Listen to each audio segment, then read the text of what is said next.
नमस्कार. जय श्रीराम. मी पुष्पक जोशी गुरुजी, राजेश्वरी आध्यात्मिक प्रतिष्ठान धुळे यातर्फे आपणापर्यंत देवी देवतांची माहिती, त्याच पद्धतीने आध्यात्मिक माहिती पोचवण्याचा प्रयत्न करत असतो. तर आपण आज या नवरात्रोत्सवाच्या पर्वकालावरती भगवतीनं महिषासुराचा वध कसा केला याचं वर्णन बघणार आहोत. तर श्रीमद देवी भागवत हा सुद्धा एक मूळ ग्रंथ आहे आणि या देवी भागवतामध्ये भगवतीने केलेल्या युद्धांचं वर्णन आहे. त्याच पद्धतीने भगवतीची उपासना, भगवतीची सेवा कशी करावी, भगवतीचे किती अवतार आहेत, या सर्वांची माहिती श्रीमद देवी भागवत या ग्रंथामध्ये मिळते. त्यातच आपण आजच्या कथेमध्ये, आजच्या या भागामध्ये महिषासुराच्या जन्माची कहाणी बघणार आहोत. मग यावेळी देवी भागवताच्या अनुषंगाने देवी भागवतात जे वर्णन केलेलं आहे त्या पद्धतीने आपण महिषासुराच्या जन्माची कहाणी पाहणार आहोत. जन्मेजय राजा याला जन्मेजय राजांनी व्यासांना विचारलं की प्रभूजी, आपण मला महामाया योगेश्वरीचा प्रभाव सविस्तर सांगितला, ते ऐकून आता मला तिच्या चरित्र लीला ऐकण्याची इच्छा उत्पन्न झाली आहे. तरी कृपा करून त्या मला ऐकवा आणि त्या महेश्वरीपासूनच हे स्थावर जंगम जग उत्पन्न झाले, हे ऐकल्यावर तिचे महात्म्य ऐकावे असे कुणाला वाटणार नाही. या ठिकाणी व्यासांचा आणि जन्मेजय राजाचा संवाद चालू आहे. जन्मेजय राजा म्हणजे परीक्षितीचा मुलगा.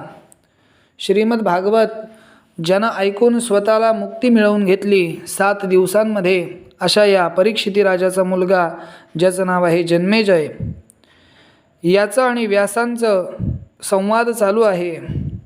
व्यासांनी त्याला उत्तर दिलं की अरे राजा, तू बुद्धिमान असल्यामुळे ही गोष्ट मी तुला सविस्तरपणे सांगतो, कारण भाविक आणि शांत अशा श्रोत्याला जर कोणी देवीचे वर्णन करून सांगत नसेल तर तो मूर्ख आहे, यात शंका नाही. अरे तुझ्यासारखं जर ऐकणारा असेल श्रोता आणि माझ्यासारखा सांगणारा वक्ता जर आहेच, तर मी तुला अवश्य त्या भगवतीच्या लीला वर्णन करून सांगेल. हे राजा, पूर्वी एकेकाळी आपल्या या भूमंडलावरती महिषासुर नावाचा एक राजा होता आणि त्यावेळी दानव म्हणजे राक्षस आणि देव यांच्यात भीषण युद्ध झाले.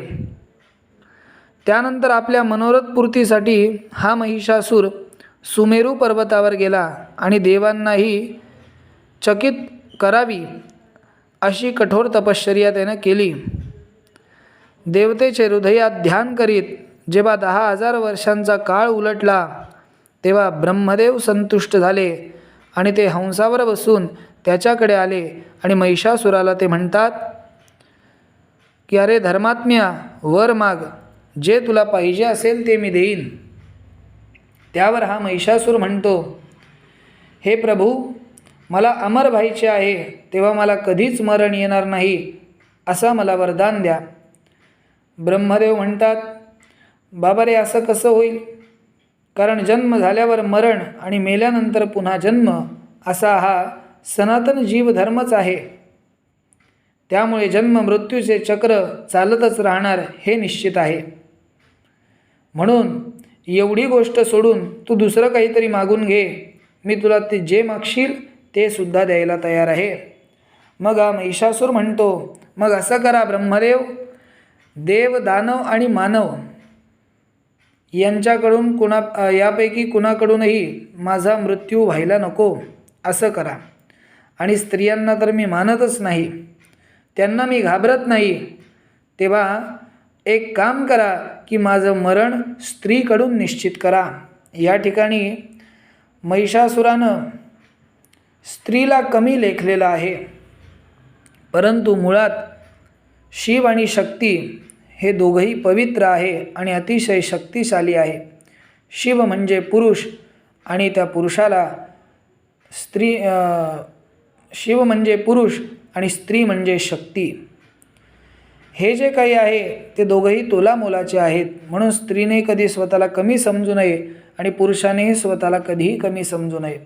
दोघांनी आपापसात व्यवस्थित जर वागणूक दिली एकमेकांना तर तुम्हाला दोघांनाही कोणीही रोखू शकत नाही. एवढं स्त्री आणि पुरुषामध्ये शक्ती असते.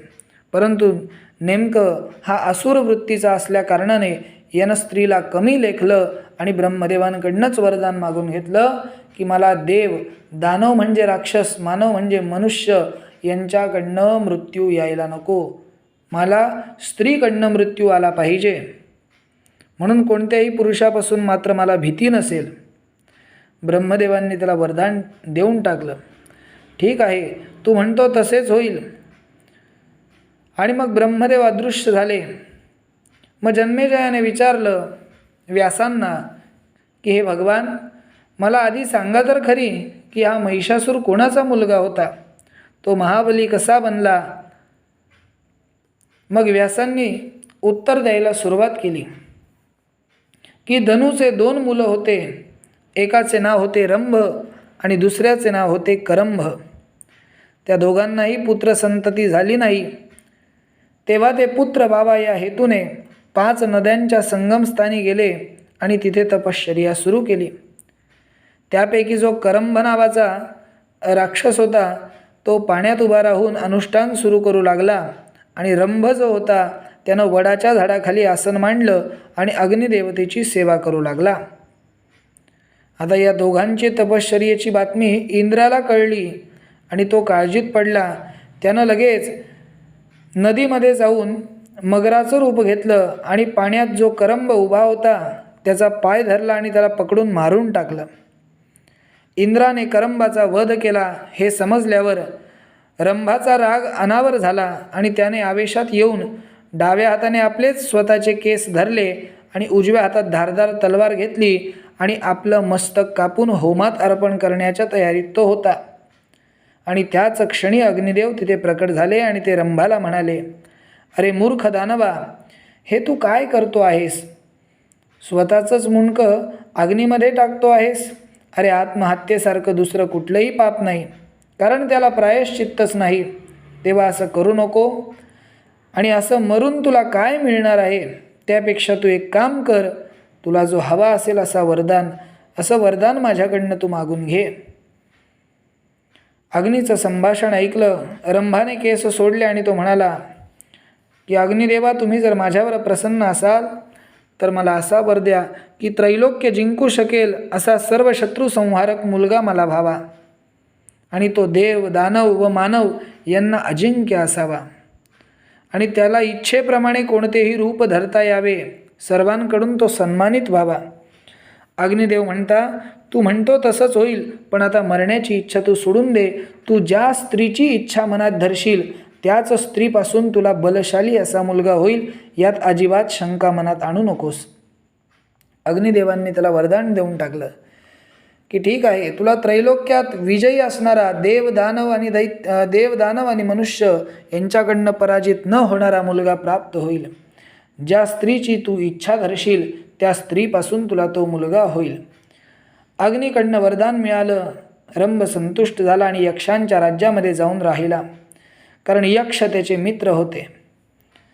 आणि त्याला त्या ठिकाणी यक्षांच्या राज्यात गेल्यानंतर एक पुष्ट आणि मदोन्मत्त अशी महिषी म्हणजे म्हैस दिसली. तेव्हा दुसऱ्या सौंदर्यवती सोडून तो तिच्यावरती आसक्त झाला. तिनेही कामातुर होऊन त्याला तसाच प्रतिसाद दिला. भवितव्यता तशीच असल्यामुळे त्याने तिच्याशी संभोग केला. त्यावेळी ती त्याच्यापासून गरोदर राहिली आणि तो सुद्धा तिला घेऊन पाताळ लोकात निघून गेला. नंतर असं झालं की एक रेडा कामातुर होऊन तिच्या मागे लागला. तेव्हा रंभाने त्याचा प्रतिकार केला. त्या रेड्यानेही शिंग उगारून त्याच्यावर हल्ला केला आणि त्या रेड्याचे शिंग छातीत घुसल्यामुळे हा रंभ बेशुद्ध होऊन जमिनीवर पडला आणि थोड्याच वेळात मरण पावला. मग ती महिषी जी होती, म्हैस, ती भीतीने पळाली आणि पूर्वीच्या वडाच्या झाडापाशी यक्षांच्या आश्रयाला जाऊन राहिली. यक्षांकडे गेली. तिला असं वाटलं की या ठिकाणी माझं संरक्षण होईल. आणि तो रेडासुद्धा तिचा पाठलाग करून तिथे आला. यक्षांनी पाहिलं की तो रेडा मागे लागलेला आहे, म्हणून ही म्हैस भयभीत होऊन थरथर कापत रडत उभी आहे. तेव्हा यक्ष तिच्या सहाय्य करण्याकरता धावले, तिची मदत करण्याकरता धावले आणि दोघांमध्ये सामना झाला. त्यात तो रेडा यक्षांच्या धारदार बाणांमुळे जमिनीवरती कोसळून पडला आणि क्षणातच त्याने प्राण सोडला. रंभ हा यक्षांचा मित्र असल्यामुळे या यक्षांनी त्या रंभाला, त्याच्या प्रेताला अग्नी दिली.